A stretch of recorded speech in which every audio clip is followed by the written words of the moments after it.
Well, just walking out to the garage for the big reveal. I can say that the garage is pretty much fully done, and we're going to go have a look at what I've done inside. If it would focus, but it won't, but that's okay. But on the non-assuming beat up door, we're going to go have a peek. Yes, I'm taking off my shoes. All right. This is going to be bright. Yeah. Oh, it looks fabulous. So, everything's pretty much all done in here now, ready for garage work.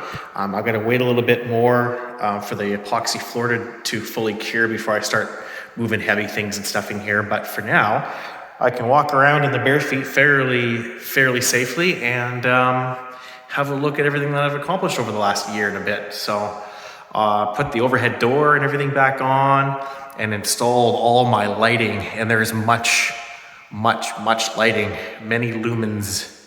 The only thing I have to install yet is the actual heater.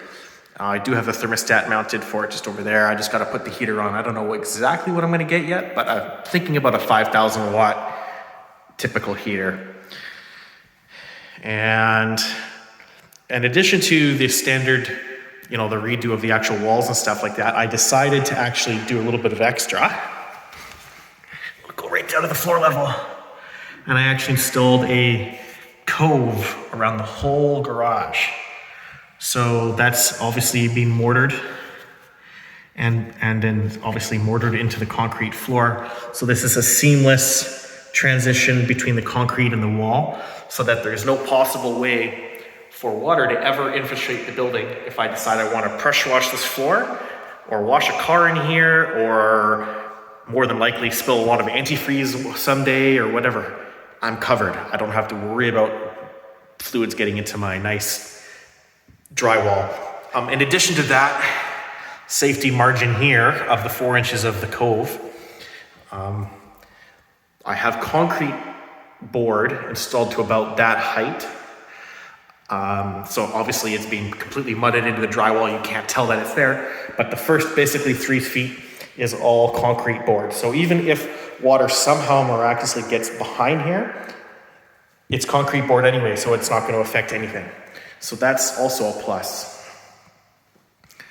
I got a really powerful ventilation system, about 950 cubic feet a minute, with a backdraft or basically a draft thing at the end of it so that cold air doesn't come in. I've got this access cover to the motor and the fan so that if it ever dies, I can pull it out and replace it. That's a closing duct as well, so I can close everything up, seal tight in here if I want to have it warm in here in the winter. What else we got here? 100 amp panel, which I dug in from the house myself. Everything's all kind of labeled now. I've got some data lines running out here so that I could get internet into the garage and also upstairs because there's a suite up here. And the welder plug isn't finished yet, welder compressor plug, because a lot of different appliances come with different plugs, so I'm not going to actually purchase the plug before I buy the equipment. So equipment first, then install the plug. So we'll get that done at some point in time. All of the receptacles on the walls are wired, obviously 2 circuits, so 15 amps plus 15 amps. Just as if a kitchen was wired. I didn't do 20 amps because there's not a heck of a lot of power tools in the garage that require 20 amps anyway. So we just did a 14.3 run to all the receptacles. Each wall has its own breaker. So there's really not much of a chance in blowing a circuit no matter what I do. I've got, I ground with a diamond cutter the entire concrete floor because obviously this is a pretty old building. So we ground the concrete floor completely flat, got all the junk and oil and stains and stuff off of it, and then applied my epoxy coating, which is a PPG Amerlock product, which is like an industrial coating, which is supposed to be pretty much bulletproof. So we're going to test that over the next little while and see how tough this stuff is really. So Threw some anti-slip compound into it as well so I don't die in here if it gets wet. What else did I do? Oh yeah, I put new trim around the windows because that looks sexy, and the doors. So everything's all trimmed out. I need to paint the windowsills and stuff eventually. That's super low priority to me, but that is something that has to get done. So, ventilation fan, variable.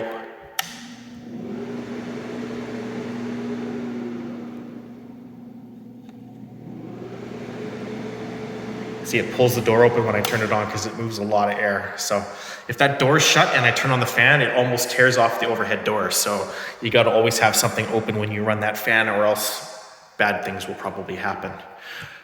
But anyway, in addition to that, I've got about a 1 gigawatt wall pack light on the outside of the garage. So let's flick it on.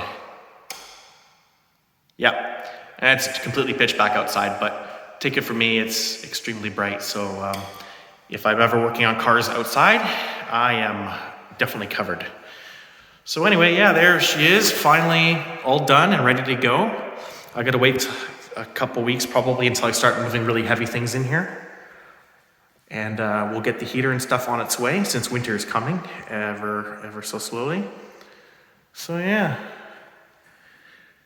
Nodar Performance's Island Division is getting classy over here. Anyway, bye for now.